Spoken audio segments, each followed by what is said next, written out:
കണ്ണുപൊട്ടനെ പറ്റിയതിന് അച്ഛൻ അമ്മയെ പ്രാവുമ്പോൾ കാവിലെ അമ്മയെ വിളിച്ച് കരഞ്ഞോണ്ട് എൻ്റെ അമ്മ പറയാറില്ലേ, എനിക്ക് കാഴ്ച കിട്ടാൻ വേണ്ടി അമ്മയുടെ ഉയിര് വേണമെങ്കിൽ തരാന്ന്. ഉയിര് വേണ്ട, ഒരു കണ്ണെനിക്ക് തരാം അമ്മേ. കണ്ണ് കിട്ടിയിട്ട് നീ എന്ത് ചെയ്യാൻ പോടാ? കഴിവേറി കളക്ടർ ആവാൻ പോടാ. കണ്ണും വച്ചോണ്ടിന്ന് പാടിയാലേ 10 പൈസ ഒരാളും തരില്ല. ഞാൻ വല്ല കൂലിപ്പണിയും ചെയ്തോളാം അച്ഛാ.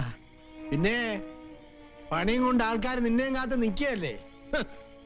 2 കണ്ണുണ്ടായിട്ടൂടെ ഓരോരുത്തന്മാര് തെക്ക് വടക്ക് തെണ്ടി നടക്കുക. അപ്പോഴാ ഒറ്റ കണ്ണ് വെച്ചോണ്ട് നീ ഉണ്ടാക്കാൻ പോണത്.